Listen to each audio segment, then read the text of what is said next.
नमस्कार। Language meaning, nature and linguistic principles. भाषा के अर्थ एवं स्वरूप पर प्रकाश डालिए। भाषा से आपका क्या अभिप्राय है? इसके स्वरूप को स्पष्ट कीजिए। भाषा संस्कृत भाषा का शब्द है।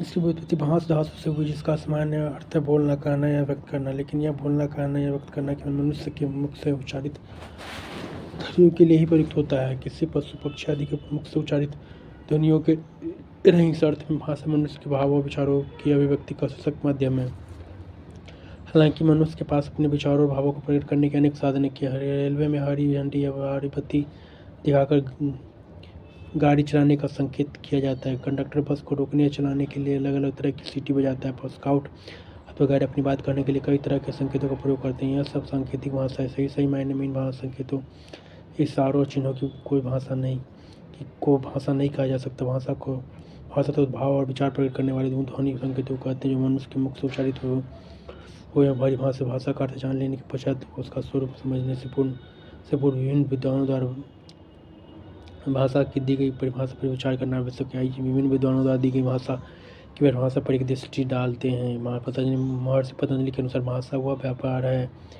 जिससे हम वर्णनात्मक या व्यक्त शब्दों के द्वारा अपने विचारों को प्रकट करते हैं। बेंद्रिय के अनुसार भाषा एक तरह का चिन्ह है।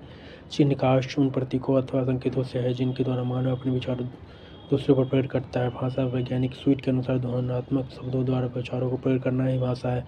ब्रिटेनिका विश्वकोश के अनुसार भाषा ध्वनि, प्रतीकों या संकेतों को ऐसी मान्य व्यवस्था है जिसके द्वारा एक समाज के लोग आपस में विचार विनिमय करते हैं। ऑटो जैस्पर्सन के अनुसार भाषा एक ऐसी मानवीय वृत्तियाँ का समूह है जिसका उद्देश्य भाषा और विचारों के व्यक्ति तथा दूसरे तक प्रसार। ब्लॉग एवं जॉर्ज ट्रेगर के मतानुसार भाषा संख्यागत वाक प्रतीकों की वह प्रणाली जिसके द्वारा सामाजिक समूह परस्पर संगठित रहता है। श्री सीताराम चतुर्वेदी का मत है कि भाषा के आविर्भाव से सारा मानव संसार गूंगों की विराट बस्ती बनने से बच गया। इस प्रकार उपयुक्त भाषाओं के आधार पर हम भाषा का स्वरूप निश्चित करते हुए कह सकते हैं कि भाषा मानव जीवन का ऐसा भी अंग है जिसके बिना हम संसार में किसी व्यवहार की कल्पना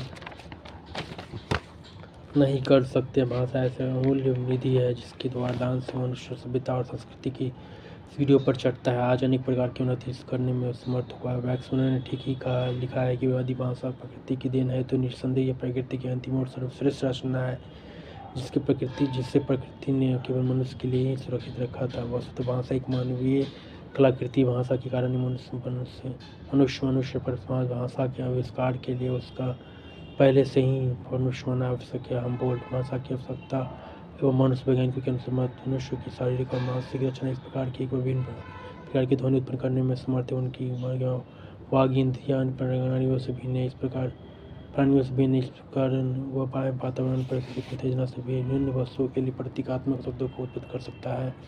इस प्रकार धीरे धीरे भाषा की उत्पत्ति और विकास होता चला गया है। भाषा के इसी वरदान के कारण मनुष्य सामाजिक रचना का कर सका। इसी के कारण वह सामाजिक सहयोग में समर्थ हुआ और सभ्यता और संस्कृति का विकास हुआ। ज्ञान अर्जन का आधार होने के कारण भाषा शिक्षा के समस्त क्रियाकलापों का आधार है।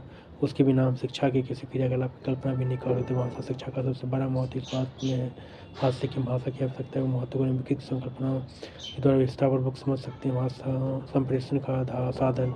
सामान्य दृष्टि से यह बात सही है कि भाषा के माध्यम से हम अपने विचारों, भावों, इच्छाओं और आकांक्षाओं को दूसरे पर व्यक्त करते हैं। दूसरों द्वारा व्यक्त विचार, भावों और इच्छाओं को ग्रहण करते हैं। इस प्रकार वक्ता और श्रोता के बीच परस्पर संप्रेषण के माध्यम से प्रतिक्रिया के माध्यम से मानवीय व्यापार चलते रहते हैं। इस कारण सुनना और बोलना भाषा के मूल कौशल है जो संप्रेषण के मूल साधन है। संप्रेषण के साधन के रूप में भाषा के दूसरे कौशल पढ़ना और लिखना तो विधिवत शिक्षा के माध्यम में ही विकसित होते हैं। सामाजिक प्रक्रिया का आधार मनुष्य की सामाजिक प्राणी है। वह अपने समस्त सामाजिक कार्यों के लिए भाषा पर ही निर्भर होता है। सामाजिक संरचना समाज में विचार विनिमय की आवश्यकता होने ही भाषा को जन्म दिया। भाषा का उपयोग सामाजिक स्तर पर बहुत ही महत्वपूर्ण क्या भाषा के बिना कोई मानव सामाजिक घटना कर सकता है। एक व्यक्ति और दूसरे व्यक्ति के साथ संबंध भाषा द्वारा ही संभव होता है। स्पष्ट वार्तालाप, शिष्टाचार प्रदर्शन, काव्य, शास्त्रीय विनोद, विचार विमर्श आदि सभी के लिए भाषा की आवश्यकता होती है। पर प्रभावी सामाजिक क्रियाकलाप भाषा के माध्यम से ही समाज दूसरे शिक्षार्थियों की भाषा जितनी प्रभावी, संस्कृत, शिष्ट और मजी हुई होगी अपने सामाजिक जीवन में वे उतनी सफलता प्राप्त कर सकेंगे। चिंतन का माध्यम भाषा विचारों का मूल स्रोत है। विचार के बिना भाषा का कोई अस्तित्व नहीं है और भाषा के बिना विचार की उत्पत्ति में व्यक्ति सामने भाषा के बिना चिंतन हो ही नहीं सकता। स्वप्न में भी हम भाषा के माध्यम से ही सोचते हैं।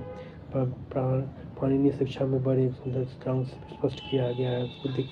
बुद्धि के साथ आत्म वस्तुओं को देखकर बोलने की इच्छा से मन को प्रेरित करती है। मन शारीरिक शक्ति पर दबाव डालता है जिससे वायु में प्रेरणा उत्पन्न होती है।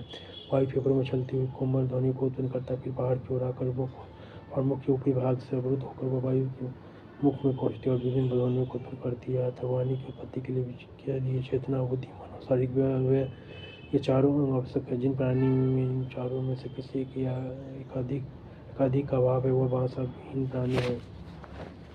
संस्कृति का आधार भाषा हमें परंपरा से प्राप्त होती है, इसलिए हमें अपनी संस्कृति से जितना अनुराग होता है उतना ही अनुराग अपनी भाषा से होता है। भाषा और संस्कृति का बहुत गहरा संबंध है। समाज के क्रियाकलापों से ही संस्कृति का निर्माण होता है। किसी स्थान के नागरिक कैसा आचरण करते हैं, वहाँ का रहन सहन कैसा है, उनका जीवन के प्रति दृष्टिकोण कैसा है, ये सब भाषा पर अपना प्रभाव डालती है। मनुष्य के समस्त सांस्कृतिक क्रियाकलापों का आधार ही भाषा है। लियोनार्ड ब्लूमफील्ड ने भाषा के सांस्कृतिक महत्व को प्रकट करते हुए कहा, किसी मानव समुदाय को प्रकट रखने के लिए हमें उनकी भाषा को समझना आवश्यक है। यदि हम किसी समुदाय के जीवन पद्धति और उसके ऐतिहासिक उद्भव का गहराई से अध्ययन करना चाहते तो हमें उसकी भाषा का व्यवस्थित विवरण प्राप्त करना चाहिए। मानव जाति के संबंध में कुछ भी जानने के लिए विभिन्न समुदाय की भाषाओं का ज्ञान आवश्यक अपेक्षित है। मनुष्य के संबंध में जो थोड़ा बहुत ज्ञान हमें प्राप्त हुआ है वह भाषाओं के अध्ययन का ही परिणाम है। साहित्य का आधार किसी भी भाषा का साहित्य उस समुदाय के जनजीवन का चित्रण करता है और उसकी भाषा बोलने वाले को यथार्थ जीवन की परिस्थितियों से परिचित कराता है। साहित्य में हमें अपनी संस्कृति और राष्ट्रीय जीवन का परिचय मिलता है। साहित्य के आधार से हमारे वर्तमान जीवन का संबंध अपने आप अतीत के साथ जुड़ जाता है। साहित्य में हमारे मन में उतना उतार विचारों को जन्म देता है और उससे हम अपने मानवीय जीवन को उन्नत बनाने की प्रेरणा ग्रहण करते हैं। हिंदी भाषा में सारा भक्तिकालीन साहित्य कबीर, सूर, तुलसी, मीरा आदि कवियों और संतों के हृदय से निकले हुए वचन अमृत है, जिनका पान करके हम आज भी धन्य हो उठते हैं। अतः भाषा का साहित्यिक रूप हमारे बौद्धिक एवं भावनात्मक विकास होता है और साहित्य की ही अनमोल संपत्ति भाषा के माध्यम से ही हम तक पहुँचती है। श्रेष्ठ साहित्य समृद्ध और उन्नत भाषा की पहचान है।